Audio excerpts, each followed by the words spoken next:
Hey gorgeous, thanks so much for coming by today. I really do appreciate it. Today I'm going to be talking about Series 5 and the eye exercise. So stay with me and I'll be back soon. Little by little, piece by piece, I take back what's been stolen from me. Hello everyone, thanks so much for coming by. I really do appreciate it when you come and drop in on these updates because I think it's really important that you learn more and more about the exercises, because what the updates do is actually deepen your understanding of the exercises. Now, this exercise is what I first started doing years ago, really. That really started helping opening up my eyes and give me that beautiful eye lift. And I'm so thrilled with it. And this is the exercise that did it. So what we do with this, we put our fingers in a C shape, and it's very much like Exercise Along With Me Series 1 eye exercise, but we're just doing one movement with our eyes. We're not doing the three. Okay, so it's almost exactly the same, but we're just doing the one movement. And you can use a little bit more resistance with this exercise than the first one. So let's get into it. So place your fingers in a C shape. This part of your knuckle goes into the crow's feet or into the eye socket. You wrap your fingers around. See how I'm wrapping my fingers?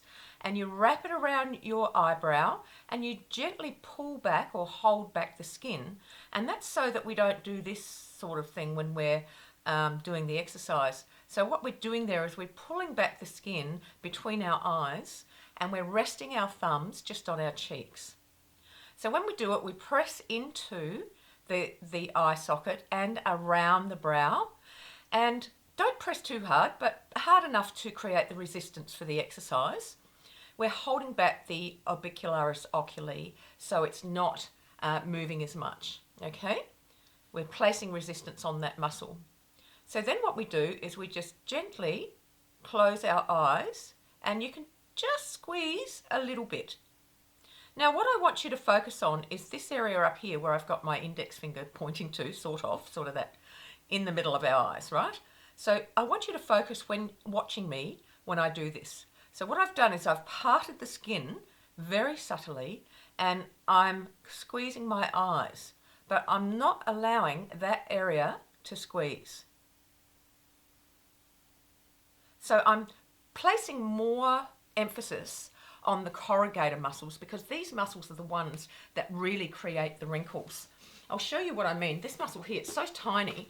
Have a little look at it. It's the tiniest little muscle, as all the muscles are on the face. But this is a tiny little muscle, but it really packs a punch because that's the muscle that creates the movement for the frown. Okay, so let's try it again. So we place the corners of our palm into the eye sockets. This is the sequence that you place it. Then you wrap your fingers around the brow bone, gently parting the procerus and placing emphasis on the corrugator, and then pushing in or pressing into the muscle and then start blinking. Now you can, when you blink, you can do it strongly. Like you can make that, put a bit of effort into it. But the only way that you can put effort into it is if you are absolutely isolating this muscle around here, the orbicularis oculi, and you're not stretching the skin. So you can lift a tiny little bit, but don't do it so much that you're feeling a stretch in the corner of your eye. You do not want to feel that muscle at all stretching.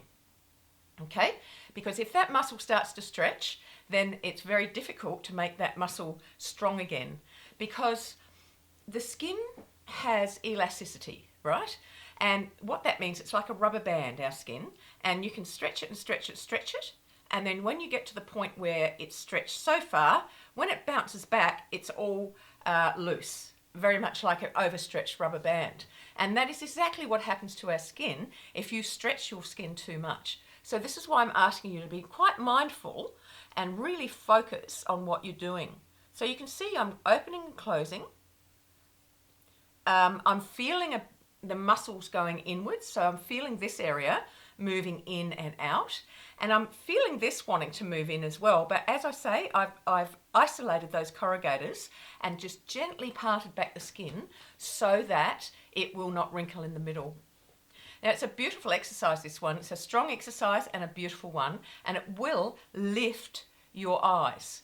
Now, the other thing that I do say to people is that after you finish, just gently pick up the eyebrows and just gently do this with them. Because when you do that, that opens up your eyes and your eyelids and everything. It's such a lovely feeling as well. So you can do that after the exercise if you wish, just to give that little bit more for the skin to move back. So it's quite lovely when you do it. So just gently, don't, scratch your skin up and all of that sort of thing. Just everything with facial exercise is about doing it. Less is best, that's what the whole thing about facial exercises with face aerobics is, because it's such a strong program. I have never done any facial yoga programs. They're much different to what face aerobics is. So I don't know about their programs, but I know with mine, you have to really be very aware and mindful about what you're doing with your face. And if you follow my instructions and if you follow the program exactly, you will get results. Okay, so I hope that's helped you today. Please do remember to subscribe to the channel, and when you do, go ahead and hit that like button and hit the bell if you want to get notifications. That would be great. I do have a premium site, and it's called the Face Aerobics Gym.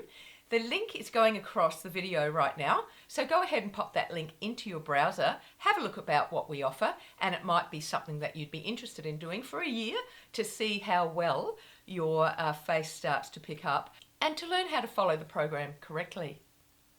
All right, guys, well, you have a lovely day wherever you are in the world, and I'll see you next time. Bye.